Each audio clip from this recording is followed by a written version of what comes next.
Okay, people, this is going to be one of the most memorable years for anime fans because the title is 100% accurate when I say that, yeah, the big three, it's back. For the longest time, anime fans have been wondering, yo, what happened to that epic generation, right? Where did everything go wrong? Or right, depending on how you look at it. Because while, yes, we've had some of the most immaculate and incredible anime to come, such as Jujutsu Kaisen, the Demon Slayers, My Hero Academia's, Black Clover, all of the greats that have come and gone, ultimately the generation that pioneered a lot of this stuff, including the father of it all, was the big three: Naruto, One Piece, and Bleach. And yeah, we're gonna get into it on how the big three is actually back. But before we continue, hit that subscribe button and that bell so you get notified on all my videos. It actually really helps for you to get the videos on time, and it helps for me to get you guys to be able to be informed. Now, for those who don't know what the term the big three is, because there's been so much miscommunication and so much confusion on what this whole thing is, essentially back in the day there was this thing called the big three, which consisted of three series that dominated the charts, so to speak, when it came to the realm of anime and manga. Again, Naruto, One Piece, and Bleach. Because in those days there wasn't many series that rivaled their popularity. In fact, there was a margin of astronomical difference, so to speak, between these series and everything else. All of their contemporaries were like, to put it into perspective, the series were kind of over here and the big three was way up here. So the term was coined to give them that kind of title of prestige that these series were really running stuff. Over the years, somehow people have tried to mix in and dabble with adding Dragon Ball there. They've even tried to replace Bleach as like, no, Bleach, no. Coming from somebody that was there when the term kind of got coined, yeah, Dragon Ball was just kind of like, oh, you know, it's over, so to speak. In those days anyway, people thought Dragon Ball was done for. It was never coming back, and it was basically like the big three is here. This is the generation that is really making things go to another level and sustaining the industry. Kind of, I guess, annoyed me of the fact that people just misconstrued the idea of the big three. Can people make their own big three of like, hey, these are the series that I want? Sure, but at the end of the day, that term was coined for those series in particular. And you're probably like, okay, so that's great. That's the big three. How is it back, so to speak? Well, based on this year, that is going to be one of the most epic, iconic, and memorable years for anime history as a whole. Each one of these series in one form or another. So should we call it the big four? Then we gotta add Demon Slayer or something there to make it big five, because yeah, the term is starting to get a little wonky. Because kicking things off in April in a major way is One Piece anime's return. In case you don't know, One Piece went off air after a long-standing 20 quadrillion year run of One Piece basically going week by week with new episodes. It was announced a bit ago that One Piece would no longer be a weekly running anime, and opposed to that, there would basically be a seasonal release of roughly, I want to say, like 26 episodes or so a year. And so while it was a bummer for fans, at the same time, it's kind of like a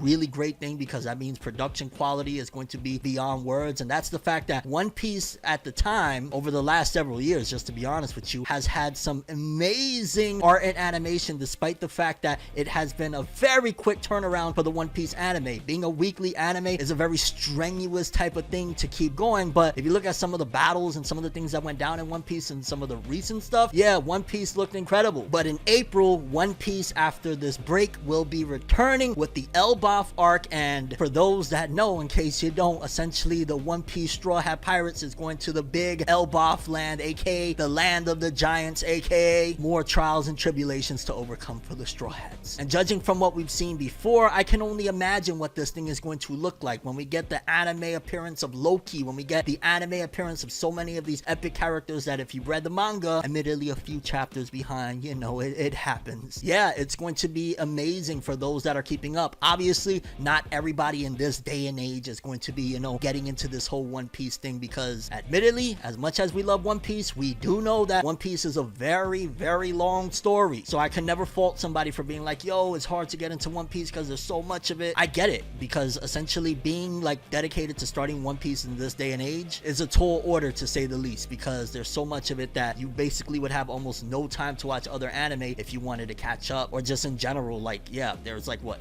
1200, 1100 episodes. Like, there's a lot of episodes of One Piece, so understandable if you're not caught up and you're kind of a little hesitant to get into it. But they do have the new One Piece remake anime coming out, so if you are interested in getting into One Piece, there's that. But regardless of what, it is epic to see one of the most iconic series kicking things off for this big year of the big three's return. Then following that is something that is extremely special for most fans. You know, the return of this thing to begin with a couple years back was something immaculate that most fans didn't even expect to happen. When Bleach's 1000-year Blood War anime was announced after going off air quite some time ago, and the fact that the original creator, Tite Kubo, would be heavily involved from top to bottom as far as storyboarding, as far as just being really centered into this whole thing to make sure that it goes exactly according to his vision and the best quality possible. And come July, yeah, the 1,000 Year Blood Wars final core is about to kick off in a major way, because this is going to answer all of the remaining questions. This is going to answer all of the, well, I guess we'll throw in, yeah, the shippers will get what they want or not, depending on where you're shipping. And in general, we know from what we've seen with the previous cores that this is going to be probably the best thing, because Tite Kubo has been involved more than ever with this part of the story in particular, down to, well, if you've seen the recent video, homie is even concerned about what color underwear the characters have and stuff like that. Like, the attention to detail is insane, and really much so a testament to why Bleach is just so freaking incredible and great. And of course, there's a lot of things circulating regarding Bleach's continuation after the fact, because we know come July, after that run of what, 3 or 4 months, that will technically be the end of the Bleach story, at the very least wrapping things up into a completed product for the original manga. But there is still some to go. There's the Hell chapters that some people are very much so excited about, and hopefully those will get animated as well. Word has been circulating that there is some confirmation there. I'm not sure how valid that is, but regardless of what, bro, we got One Piece, then Bleach. Like, whoa. And I think at the same time, considering One Piece is going to be doing roughly 26 episodes, One Piece and Bleach will be running simultaneously. Then after that, we might have a double up, or we might have one after the other. It just depends on how this goes, because yes, we got the major announcement that Dragon Ball Super is returning, and it's starting off with a readaptation, a remake, so to speak, or an enhanced version, as they call it, of the Battle of Gods arc, the Beerus arc. They're basically redoing it, re-rendering it, new art and animation, hopefully some changes to certain parts of the narrative. Like, there's a lot that they're going to be doing, and from the trailer, it looked immaculate. It looked gorgeous. It just looked like, whoa. And again, while admittedly Dragon Ball is not part of the big three per se, it's still the thing that kind of ushered in all of this. I don't think you get any of this amazing generation that we have if it isn't for its predecessors. So you got to give props to the past before you can give props to the future. Although some fans will be like, what are you talking about? The future is Demon Slayer and Jujutsu Kaisen. And then some fans even after that will say it's some of the stuff that is running in Jump right now. And again, with this one, it's a little bit of a different situation, because, well, one, from my understanding, I think this arc is roughly going to run around like 6 episodes. And also there's some people that are going to either tune in because, yo, oh my god, it's going to look great and it's going to be great to revisit Dragon Ball Super. Or there might be some people that'll be like, wake me up when Moro gets here. It's kind of a fan to fan situation, but I think it's one of the great things about this, that for newcomers, maybe you've seen Dragon Ball Z a long time ago and you never really got into Super, you never gave it a chance. Right now, you're going to have probably the best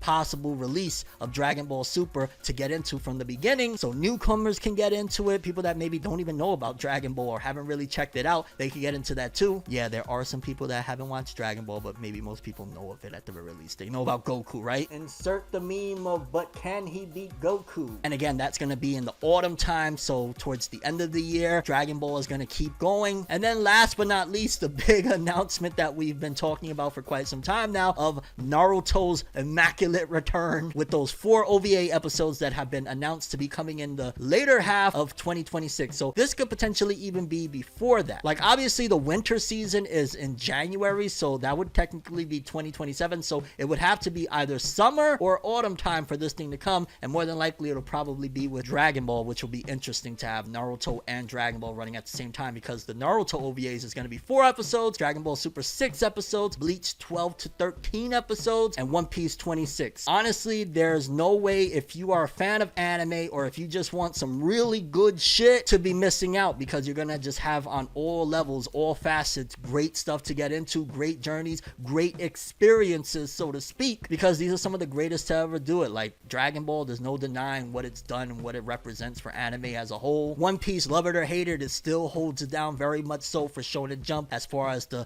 eyes that people have on things. Bleach, I mean, who doesn't want to see Bleach finally get adapted after all these years? And again, Tite Kubo being involved, who doesn't want to see Tite Kubo's greatest and latest stuff? And then of course Naruto, come on dog. Yo, we've been waiting so long. Yes, we had Boruto, and Naruto was a part of that thing, but there's just something about this that is just gonna be, well, from everything we've heard, they've been redoing it, reworking on it. This is gonna be great. And in general, yeah, the big 3 plus Dragon Ball is back. 2026 marks a brand new day, a brand new experience, so to speak, for anime and manga fans. And at the very least, a few of these these things for newcomers you could get into too. Like these Naruto episodes, if they take place in OG Naruto, there you go, a great introductory to the story. Or for people that need a refresher on it, maybe it's been a while since you've seen it, there you go. And then likewise with Dragon Ball. Bleach and One Piece, I think they're great in and of themselves, and at the very least, if you want some epic action, you're gonna get it from both. And in particular, well, with Bleach, like, it's the end. So if you've ever been curious on how the Bleach series ends, you're about to find out. But I'm curious what you guys think. Which series are you most excited for? Which one is the one that you're like, yo, 2026, this series is the one that I'm looking forward to. This is gonna be the best one. This is gonna be the one that I'm just like, well, which one are you waiting for? So I have for this one. I'm Tim. As always, people, have an awesome day.